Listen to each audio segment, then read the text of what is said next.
আজকে আমরা পড়ব শেক্সপিয়ারের লেখা বিখ্যাত একটি সনেট নাম্বার 18, যেটা আমাদের সিলেবাসে রয়েছে, shall I compare thee to a summer's day. এই সনেটটি ডিটেলসে পড়ার আগে আমাদের একটু জেনে নেওয়া দরকার সনেট কাকে বলে। উত্তর হলো, sonnet is a 14-line poem with a particular rhyme scheme. 14 লাইনের একটি কবিতা যেখানে একটি বিশেষ ছন্দরীতি অনুসরণ করা হয় তাকে সনেট বলে। এবং এই সনেট নাম্বার 18, এই সনেটটি তার বন্ধু মিস্টার ডব্লিউ.এইচকে উদ্দেশ্য করে, তাকে উৎসর্গ করে লেখা হয়েছে। তার প্রতি এটি একটি শ্রদ্ধাঞ্জলি। It's a tribute to mister W H, who was Shakespeare's intimate friend. Now the question is, what is the actual identity of Mr. W.H.? ডব্লিউএইচটা আসলে কে, এটা নিয়ে অনেক বিতর্ক আছে। বিভিন্ন কমেন্টেটরস এবং বায়োগ্রাফারদের মধ্যে এটা নিয়ে বিতর্ক আছে। তবে দুটি মতামত আছে। যে প্রথমটি হচ্ছে উইলিয়াম হার্বার্ট, এবং ইনি ছিলেন থার্ড আর্ল অফ পেমব্রোক। এবং আরেকটি নাম হচ্ছে Henry Wriothesley, third earl of Southampton. এই যে আর্ল অফ সাউদাম্পটন, এই নামটি আমি এর আগের ভিডিওতে আমি বলেছিলাম যে আর্ল অফ সাউদাম্পটনকে ডেডিকেট করা হয়েছিল ভেনাস অ্যান্ড অ্যাডোনিস, এবং এই আর্ল অফ সাউদাম্পটনের প্যাট্রোনেজ বা পৃষ্ঠপোষকতা তিনি কিন্তু গ্রহণ করেছিলেন। অর্থাৎ এই আর্ল অফ সাউদাম্পটনের কাছে তিনি বহুদিন ছিলেন এবং এইসব লেখালেখি করতেন। তাহলে আবারও বলছি যে মিস্টার ডব্লিউ.এইচ মানে 1 নম্বর হতে পারে উইলিয়াম হার্বার্ট, যিনি ছিলেন থার্ড আর্ল অফ পেমব্রোক। 2 নম্বর হতে পারে হেনরি রিওথেসলি, যিনি ছিলেন থার্ড আর্ল অফ সাউদাম্পটন। এছাড়াও ডব্লিউ.এইচ সম্পর্কে আরও অন্যান্য মতামত আছে, তবে যে দুটি বেশি ইম্পর্টেন্ট সেটা হচ্ছে আর্ল অফ পেমব্রোক এবং আর্ল অফ সাউদাম্পটন। টেক্সটটা শুরু করার আগে একটু বলে নেওয়া দরকার যে in this poem Shakespeare has glorified or idealized the beauty of his friend. This sonnet is therefore his tribute or homage to his friend. অর্থাৎ এই সনেটে শেক্সপিয়ার তার প্রিয় বন্ধু মিস্টার ডব্লিউ.এইচকে দারুণভাবে প্রশংসা করেছেন এবং তার সৌন্দর্যকে গ্লোরিফাই করেছেন।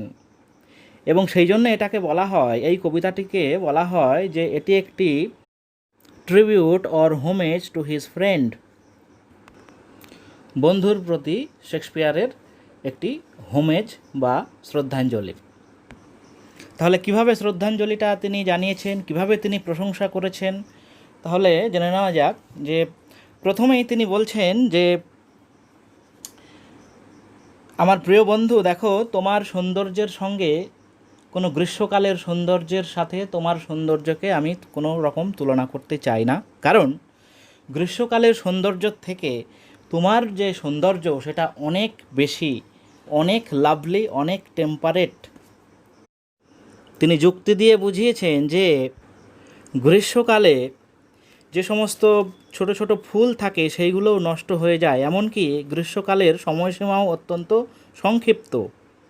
তাছাড়া এই গ্রীষ্মকালের সূর্য যখন কখনো কখনো প্রখরভাবে কিরণ দেয়, আলো দেয়, সেই সূর্য যে কিনা সর্বশক্তিশালী, সেই সূর্যও অনেক সময় ম্লান হয়ে যায়, কখনো কখনো সে মেঘের আড়ালে ঢেকে যায়। তাছাড়া এই পৃথিবীর প্রত্যেকটা সুন্দর জিনিস কিন্তু চিরকাল সুন্দর থাকে না। Every fair from fair sometime declines. প্রত্যেকটা সুন্দর জিনিস সময়ের কাছে সে মাথা নত করে একদিন মৃত্যুবরণ করবেই। সময়ের কাছে সে বাধ্য। সময়ের দ্বারা প্রতিটি জিনিস এক সময় ধ্বংস হয়। অর্থাৎ এই পৃথিবীতে কোনো কিছুই কিন্তু স্থায়ী নয়, কোনো কিছু পার্মানেন্ট না। সব কিছুই হচ্ছে, everything in this world is transient or short leave, অর্থাৎ ক্ষণস্থায়ী। এই পৃথিবীতে কোনো কিছু চিরস্থায়ী না। এমনকি সূর্যের যে তেজ সেটাও কিন্তু চিরস্থায়ী না, সে কখনো কখনো মেঘের আড়ালে ঢেকে যায়, তার দ্বারা তার আলোটা কিন্তু কখনো কখনো ডিম হয়ে যায়, ম্লান হয়ে যায়, ফুলের কুঁড়ি সে নষ্ট হয়ে যায়। সুতরাং গ্রীষ্মকাল ইংল্যান্ডে খুব সুন্দর একটা মাস, খুব সুন্দর একটা সিজন, সব থেকে the most beautiful season in England is summer. এবং এই সামারের সৌন্দর্য স্থায়ী না, এটা অস্থায়ী, শর্ট লিভড।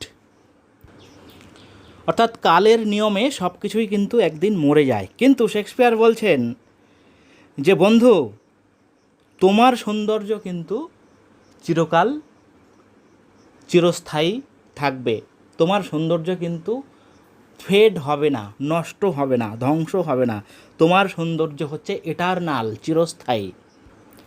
তুমি যে সৌন্দর্যের মালিক বন্ধু, সেটা তুমি কোনোদিনও কিন্তু হারাবে না। এমনকি মৃত্যুও কখনো কোনোদিনও অহংকার করে বলতে পারবে না যে তোমার সামনে মৃত্যু কখনো অহংকার করে বলতে পারবে না যে মিস্টার WH, আমি তোমাকে এই কবরে প্রবেশ করতে বাধ্য করেছি, এই কবরে আমি তোমাকে চিরশায়িত করে রেখেছি এবং তোমাকে এই কবরের যে অন্ধকার এলাকা এখানে বিচরণ করতে বাধ্য করছি। এরকম করে মৃত্যুও কোনোদিনও অহংকার করে বলতে পারবে না। অর্থাৎ তুমি অমর। কিভাবে অমর? কিভাবে শেক্সপিয়ার তার বন্ধুকে ইমর্টালাইজ করছেন দেখো। তারপরেই তিনি বলছেন যে তুমি অমর থাকবে, তুমি আমার যে কবিতা, সেই কবিতা হচ্ছে চিরস্থায়ী, eternal line, eternal poem. The sonnet which I am writing is eternal. এবং কবি বলছেন, I believe that my sonnet will be read by the people for ever. এবং তাই তিনি অত্যন্ত হাইপারবলিক্যালি, অত্যন্ত জোরালোভাবে বলছে যে যতদিন মানুষ বেঁচে থাকবে, যতদিন মানুষের চোখ দেখতে পারবে, যতদিন মানুষ শ্বাস প্রশ্বাস গ্রহণ করতে পারবে, ততদিন আমার কবিতা বেঁচে থাকবে এবং আমার এই কবিতা তোমাকে জীবন দান করতে থাকবে। অর্থাৎ তুমি চিরকাল আমার কবিতায় বেঁচে থাকবে, কারণ আমার কবিতা মানুষ চিরকাল পড়বে। মানুষ সারা জীবন যতদিন এই পৃথিবী থাকবে ততদিন আমার কবিতা লোকেরা পড়বে, এটা আমি বিশ্বাস করি। এটা আমার শেক্সপিয়ার প্রচণ্ড কনফিডেন্ট তার কবিতা সম্পর্কে, যে তার কবিতা চিরকাল 2000, 3000, 4000, 5000 যত বছর পৃথিবীটা থাকবে ততদিন মানুষ তার কবিতা পড়বে। এবং তার কবিতায় যেহেতু বন্ধু রয়েছে এবং বন্ধুকে নিয়ে কবিতাটা লেখা হয়েছে, তাই কবির কবিতার সাথে সাথে কবির বন্ধুও অমরত্ব লাভ করবে, এইভাবে তিনি যুক্তিটা আলটিমেটলি তিনি দেখিয়েছেন। তাহলে খুব সংক্ষেপে যদি বলতে হয়, 2-3 লাইনে কবিতার একটা জিস্ট, একটা সারাংশ যদি বলতে হয়, যে এরকমভাবে বলতে হবে যে এই পৃথিবীতে প্রত্যেকটা জিনিস ক্ষণস্থায়ী, শর্ট লিভড, ট্রানজিয়েন্ট। কিন্তু শেক্সপিয়ারের যে বন্ধু, সেই বন্ধুর সৌন্দর্য সেটা কিন্তু চিরস্থায়ী। কারণ অর্থাৎ বন্ধুর সৌন্দর্য কোনোদিনও নষ্ট হবে না, কোনোদিনও ফেড হবে না। কেননা বন্ধু রয়েছে শেক্সপিয়ারের কবিতার মধ্যে। যেহেতু শেক্সপিয়ারের কবিতা চিরকাল টিকে থাকবে, শেক্সপিয়ারের বন্ধু এবং তার সৌন্দর্য চিরকাল টিকে থাকবে। এইভাবে শেক্সপিয়ার শুধু তার বন্ধুকেই অমরত্ব প্রদান করেননি, তিনি তার নিজের কবিতাটাকেও কিন্তু তিনি বিশ্বাস করতেন যে আমার কবিতাও অমর। অর্থাৎ এবার এই একই কথা একটু ঘুরিয়ে বলি যে in this poem the poet has immortalised and idealised his friend's beauty, his friend mister WH.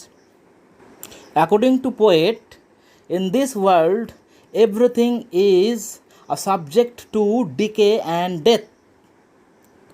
But one day the time will destroy everyone, and every beautiful thing, every beauty from beautiful thing will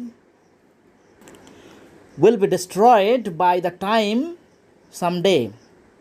But the poet's friend's beauty, but the beauty of the poet's friend will never die. The beauty of poet's friend will never fade, কখনো বিবর্ণ, কখনো ধ্বংস হবে না, will never be a subject to decay and death, because the poet thinks that his friend will be living or will live forever in his poems or in his sonnets, because poet believes that his sonnets will be read by the people forever, and thus his friend's beauty and his friend will also be living in the mind of the people, in the mind of the readers. So বোঝা গেল ব্যাপারটা। এবারে টেক্সটটা শুরু করা যাক। প্রথম line এইভাবে শুরু হচ্ছে, একটা interrogative sentence. The first line begins with an interrogative sentence, shall I compare thee to a summer's day. বলছেন যে আমার কি উচিত হবে, আমি কি তোমার সৌন্দর্যকে একটি গ্রীষ্মকালের দিনের সঙ্গে তুলনা করব? এখানেই উত্তরটা লুকিয়ে আছে। অর্থাৎ তিনি বলতে চাইছেন, I shall not compare thee মানে ইউ, দি হচ্ছে এটা আর্কাইক ওয়ার্ড, এটা পোয়েটরা ইউজ করতো অনেক আগে, এখনও করে কিছু জায়গায়। তো দি মানে হচ্ছে ইউ, আর এখানে বলতে চাইছেন I shall not compare you to a summer's day, অর্থাৎ I shall not compare your beauty to the beauty of summer's day. Okay, আচ্ছা, in the next line, thou means you, এই আগেই বলেছিলাম দি দাও এগুলো মানে হচ্ছে you.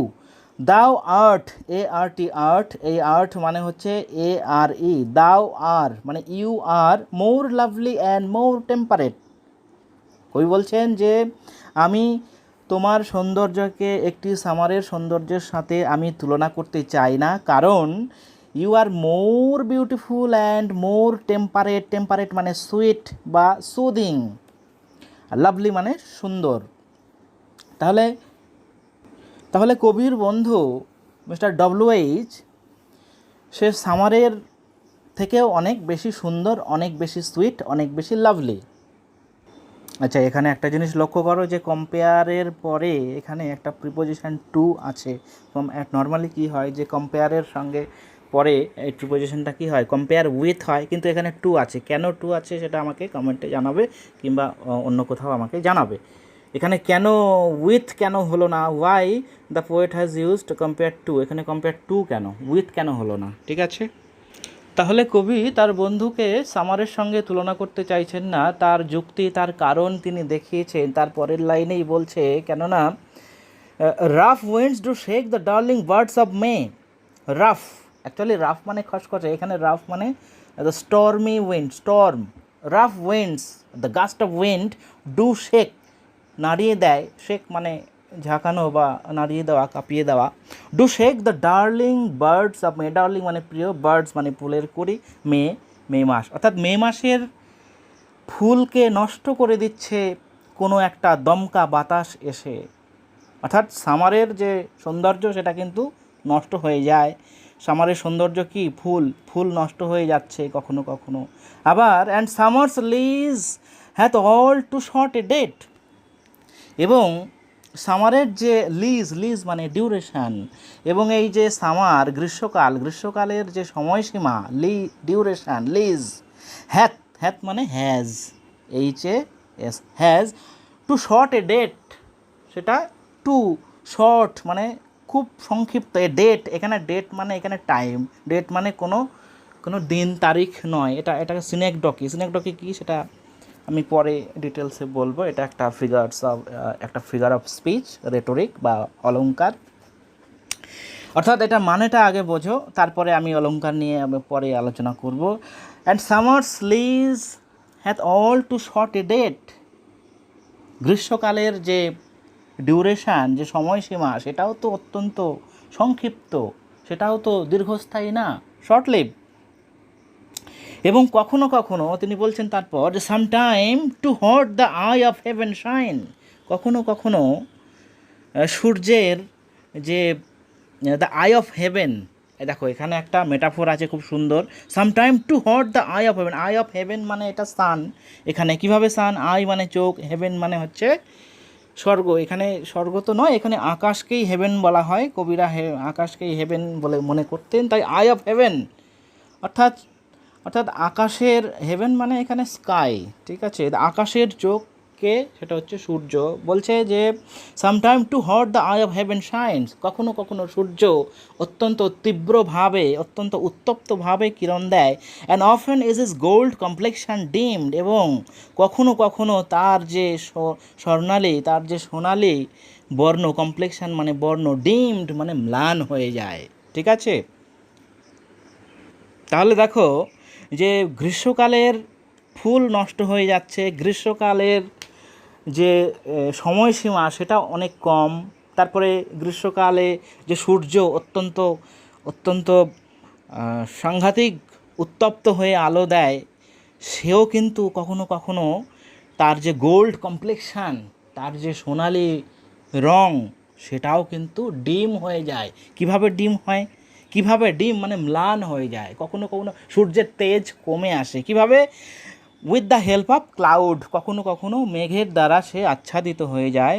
Sometime the sun is covered by cloud and in this way the sun loses its strength, ঠিক আছে। দেখো সূর্য অত শক্তিশালী, সেও কিন্তু কখনো কখনো সে ম্লান হয়ে যাচ্ছে। তারপরে তিনি আবার বলছেন every fair from fair sometime declines, every fair, প্রত্যেকটা, এই ফেয়ার, প্রথম ফেয়ার মানে সৌন্দর্য, এভরি বিউটি, ফেয়ার মানে প্রথম, ফেয়ার মানে হচ্ছে beauty, every beauty from fair অর্থাৎ বিউটিফুল থিংস, প্রথম ফেয়ার হচ্ছে সৌন্দর্য, পরের যে ফেয়ার সেটা হচ্ছে সুন্দর জিনিস।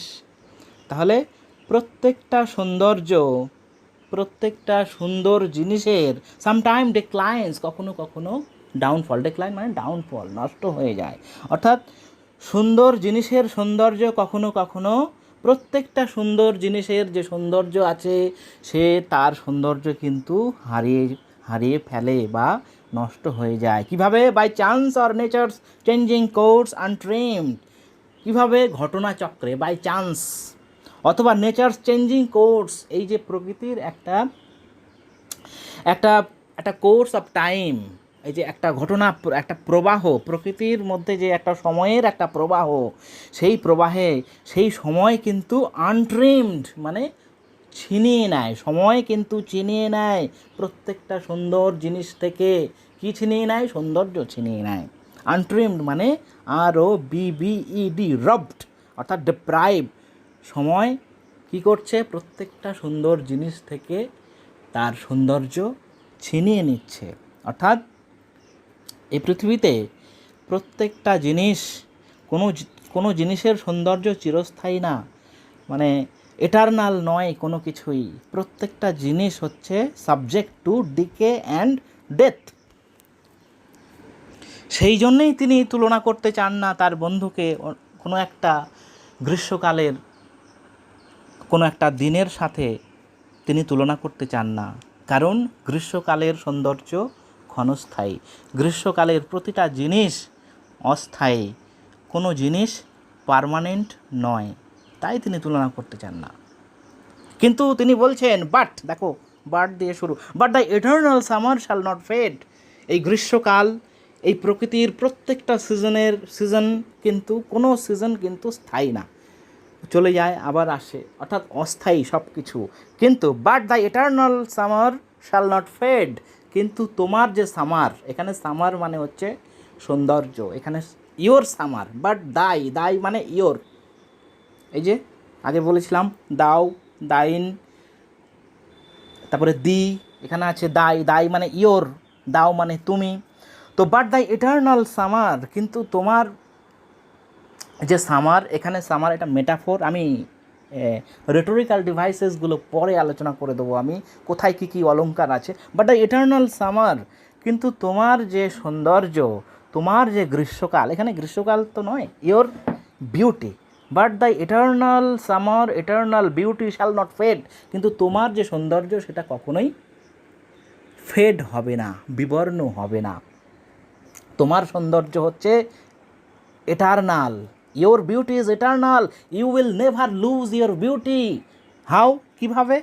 নর lose the position of that fair the ow'st, এবং তোমায় তো নর লুজ পজিশন, নর লুজ, তুমি হারাবে না দ্য পজিশন মানে কোনো সম্পত্তি, অর্থাৎ আমার দখলে যেটা আছে সেটাই আমার position. Nor lose the position of that fair the ow'st, অর্থাৎ তুমি তোমার যে সৌন্দর্যের তুমি মালিক, সেই সৌন্দর্যটাও সেটাও তুমি লুজ করবে না, তুমি হারাবে না। Nor shall death brag thou wanderest in his shade, এমনকি মৃত্যু অহংকার করে তোমাকে কিন্তু কবরে ঢুকিয়ে দিতে পারবে না, কবরে ঢুকিয়ে তোমাকে অন্ধকার রাজত্বে থাকতে বাধ্য করতে পারবে না, অর্থাৎ মৃত্যুও পরাস্ত হবে, মৃত্যুও কিন্তু সাহস পাবে না। অহংকার, মৃত্যু খুব অহংকারী। Death is powerful, we have to die one day, একদিন না একদিন মরতেই হবে, বিকজ ম্যান ইজ মর্টাল। কিন্তু কবি তো বলছে অন্যরকম, কবি বলছেন যে you will never die, you are immortal. কীভাবে সেটা প্রমাণ তিনি করে দেবেন, কীভাবে? মৃত্যুও তোমার কাছে আসবে না। When in eternal lines to time thou grow'st, যখন তুমি থাকবে আমার এটার্নাল লাইন, আমার চিরস্থায়ী আমার কবিতা, লাইন মানে কবিতার লাইন দিয়ে তিনি বলতে চাইছেন কবিতা, যখন তুমি আমার কবিতায় থাকবে, দিনে দিনে বেড়ে উঠবে, সময়ের পর সময় ধরে ধরে মানুষ আমার কবিতা পড়বে, দিনে দিনে তুমি আমার কবিতায় গ্রোস্ট মানে গ্রো করবে, দাও মানে তুমি আমার কবিতায় চিরকাল, আমার কবিতা হচ্ছে এটার্নাল। এবং কবি এখানে অত্যন্ত কনফিডেন্ট যে তার কবিতা মানুষ বহুকাল ধরে পড়বে, এই ব্যাপারে তিনি অত্যন্ত কনফিডেন্ট যে আমার এটার্নাল লাইনে তুমি আছো এবং তুমি সেখানে বাড়তে থাকবে আমার কবিতায়, আমার কবিতা হচ্ছে এটার্নাল। এবং তিনি অত্যন্ত এক্সাজারেটিভলি, অর্থাৎ অতিরঞ্জিতভাবে, অত্যন্ত হাইপারবলিক্যালি তিনি লাস্টে একটা সিদ্ধান্ত টানলেন। কি? এটা কনক্লুডিং কাপলেট, লাস্টের যে দুটো জোড়া লাইন, সিদ্ধান্ত কি টানছেন এখানে? Conclusion, so long as man can breathe or eyes can see, যতদিন না পর্যন্ত মানুষ নিঃশ্বাস গ্রহণ করবে, শ্বাস প্রশ্বাস ত্যাগ করবে, গ্রহণ করবে, অর আইস ক্যান সি, যতদিন না পর্যন্ত মানুষ দেখতে পাবে, অর্থাৎ যতদিন মানুষ বেঁচে থাকবে, সো লং লিভস দিস, ততদিন পর্যন্ত এইটা, দিস মানে আমার কবিতা বেঁচে থাকবে, অ্যান্ড দিস এবং আমার এই কবিতা গিভস লাইফ টু দি, তোমাকে জীবন দান করতে থাকবে। অর্থাৎ মানুষ আমার কবিতা চিরকাল পড়বে এবং আমার কবিতা চিরদিন বেঁচে থাকবে, যতদিন মানুষ থাকবে আমার কবিতাও থাকবে। আমার কবিতাও থাকা মানেই হচ্ছে তুমি চিরকাল আছো, কারণ তুমি আমার কবিতায় রয়েছো। ঠিক আছে? কোনো ওয়ার্ডের প্রবলেম আছে? আচ্ছা, তোমাদের সুবিধার জন্য আমি ওয়ার্ড নোটটা পাশেই আমি দিয়ে দিচ্ছি, সেখানে তোমরা সমস্ত ওয়ার্ডের মিনিংগুলো পেয়ে যাবে। তাহলে আশা করছি মোটামুটি এ অবধি বোঝাতে পেরেছি। একটি লাইন আছে, সেটা আরেকবার আমি পড়ছি, পড়ে আবার একটু বুঝিয়ে দেওয়ার চেষ্টা করছি, হয়তো অনেকে ওই লাইনটা বুঝতে পারবে না। Nor shall death brag thou wanderest in his shade, এই লাইনটা আমি আরেকবার এক্সপ্লেন করতে চাই। এখানে নর শ্যাল ডেথ মানে ব্র্যাগ, BRAG, ব্র্যাগ মানে এখানে ব্র্যাগ হচ্ছে এটা একটা ভার্ব, BOAST, বোস্ট মানে অহংকার করা, এমনকি মৃত্যু অহংকার করবে না দাও তোমাকে, ওয়ান্ডারেস্ট মানে মৃত্যু অহংকার করে তোমাকে ওয়ান্ডার করবে না, এখানে ওয়ান্ডারেস্ট মানে ওয়ান্ডার, তোমাকে ওয়ান্ডার মানে এদিক ওদিক ঘুরে বেড়ানো, তোমাকে বিচরণ করতে বাধ্য করবে না, ইন হিজ শেড মৃত্যুর যে শেড মানে অন্ধকার, এখন মৃত্যুর শেড কোথায় থাকে? কবরে থাকে। তো কবরের মধ্যে যে অন্ধকার থাকে, সেই অন্ধকারে তোমাকে ওয়ান্ডারিং মানে ঘুরতে বাধ্য করবে না বা বিচরণ করতে বাধ্য পারবে না। অর্থাৎ মৃত্যু অহংকার করে তোমাকে কিন্তু তার যে কবরের যে অন্ধকার জায়গায় সেখানে কিন্তু তোমাকে বিচরণ করতে বা ঘোরাঘুরি করতে বাধ্য করতে পারবে না। মৃত্যুরও সেই ক্ষমতা নেই, কারণ তুমি আমার কবিতায় চিরকাল বেঁচে থাকবে। আমার কবিতা হচ্ছে অমর, eternal lines. You will live, you will grow in my eternal life.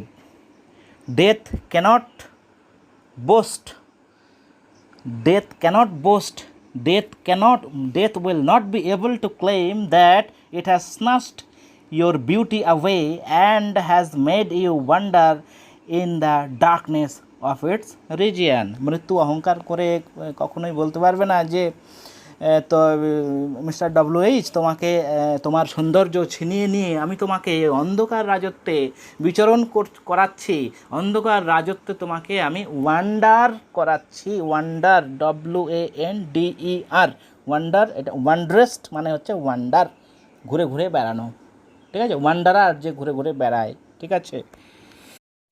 এবং লাস্ট দুটো লাইন আবার দেখো যে so long as men can breathe or eyes can see. So long মানে এখানে যিনি বলতে চাইছেন যে অ্যাজ লং অ্যাজ, যতদিন না পর্যন্ত, এখানে অ্যাজ সো লং মানে যতদিন না পর্যন্ত, as long as men live in this world, যতদিন না পর্যন্ত মানুষ এই পৃথিবীতে বেঁচে থাকবে। And as long as men have eyes, মানুষের যতদিন চোখ থাকবে, হুইচ ক্যান সি যেটা দেখতে পায়, সো লং ততদিন would this sonnets continue to be read, এই সনেটগুলো কিন্তু মানুষের দ্বারা মানে পাঠ হবে আর কি, মানুষ পড়বে ততদিন। And this sonnets would impart to you an immortal life, এবং এই সনেটটাই কিন্তু আমার এই সনেটটা তোমাকে জীবনদান করতে থাকবে। মানুষ যতদিন বেঁচে থাকবে ততদিন মানুষ আমার কবিতা পড়বে, এবং আমার কবিতার মধ্যে তুমি আছো, এবং আমার কবিতায় মানুষ যতদিন বেঁচে থাকবে ততদিন মানুষ আমার কবিতা পড়বে, এবং আমার কবিতা বেঁচে থাকবে বহুকাল পর্যন্ত, এবং এইভাবে তুমিও আমার কবিতার সাথে সাথে বেঁচে থাকবে। এই কবিতাই তোমাকে প্রাণ দান করতে থাকবে, জীবন দান করতে থাকবে, ঠিক আছে?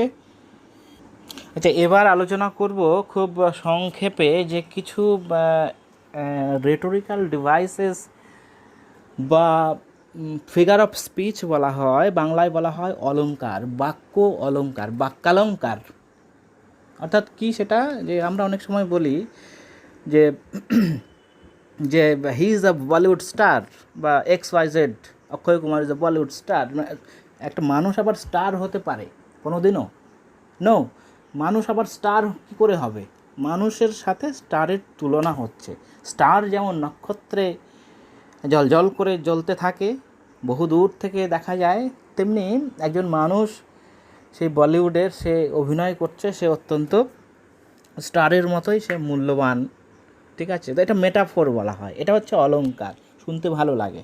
আমরা অনেক সময় বলি যে একটু শুনতে ভালো লাগে যে লোকটি পরলোক গমন করেছে, এটা মানে ঘুরিয়ে বলছি, আসলে যেটা বলতে চাইছি সেটা লোকটি মারা গেছে, পরলোক গমন, এটি সার্কামলোকিউশন বলা হয়, একটু ঘুরিয়ে বলছি, প্যারিফ্রেসিস, ঠিক আছে? তো এইগুলো হচ্ছে অলংকার। কোনো কথা একটু সুন্দর করে গুছিয়ে একটু অলংকার দিয়ে আমরা অনেক সময় কথা বলি যাতে শুনতে ভালো লাগে। অনেক আছে এরকম, আয়রনি আছে, ইনুয়েন্ডো, মেটাফোর, সিমিলি যেমন মেটাফোর আরও অনেক আছে। যেমন ধরো যে উট মরুভূমির জাহাজ, camel is the ship of desert. উট আবার জাহাজ হয় কোনো দিনও? জাহাজের সঙ্গে তুলনা করা হলো। জাহাজ যেমন সমুদ্রে সুন্দরভাবে বহুদূর বহুদূর যাত্রা করতে পারে, তেমনি ক্যামেল মরুভূমিতে বহু সময় ধরে যাত্রা করতে পারে। মানে একটা কম্পেয়ার হলো, একটা মেটাফোর। আবার সিমিলি, আমার হাতটা বরফের মতো ঠান্ডা, হাতের সঙ্গে বরফের একটা তুলনা হলো, এটা সিমিলি। ফুলের মতো মিষ্টি, সিমিলি, তুলনা করা হলো, মানে উপমা বলা হয়। তো এইরকম অনেক আছে, এরকম অনেক অলঙ্কার আছে এই কবিতায়। The poem is full of figures of speech and rhetorical devices. আমি তোমাদের পার্সোনিফিকেশান আছে, মানে কোনো কিছুকে যখন পার্সোনিফাই করা হয়, তার মধ্যে কোনো রকম মানুষের গুণ যখন কোনো প্রকৃতির কোনো বস্তুর ওপরে আরোপ করা হয়, সেটাকে বলা হয় পার্সোনিফিকেশান। তো এরকম অনেক আছে, আয়রনি আছে। আমি ধর বললাম কখনো আমি বললাম যে একদিন যেটা হয়েছিল, আমার এক বিপদের দিনে আমার এক বন্ধু সে ছেড়ে চলে গিয়েছিল। তাই আমি বলছি ironically, how good friend you are to leave me in my distress. কত ভালো বন্ধুই না তুমি আমার, আমার বিপদের দিনে আমাকে ছেড়ে তুমি পালিয়েছ, তুমি খুব ভালো বন্ধু। এটা আইরনিক্যালি তাকে কিন্তু একটা একটা কটাক্ষ করা হলো। তো এইগুলো হচ্ছে রেটোরিক্যাল ডিভাইস, রেটোরিক বলা হয়। এগুলো হচ্ছে ফিগার্স অফ স্পিচ বা বাক্যালঙ্কার। এরকম অনেক আছে, অ্যালিটারেশন আছে, মানে কনসোনেন্ট ওয়ার্ড বারবার রিপিট হয়। ঠিক আছে, আমি এক এক করে বলছি, আবার একটু করে বুঝিয়েও দিচ্ছি আমি, তোমাদের সুবিধার হবে এতে। ঠিক আছে, তো দেখো, দ্য আই অফ হেভেন, এটা পরীক্ষায় খুব আসে। আই অফ হেভেন মানে এখানে সান, এটা কিন্তু সান, এটা মেটাফোর, এটা তোমরা নোট ডাউন করে নাও। The eye of heaven is equal to means, eye of heaven means sun. এখানে মেটাফোর, এখানে একটা উপমা আছে, মেটাফোর মানে উপমা, একটু কম্পেয়ার করা হলো।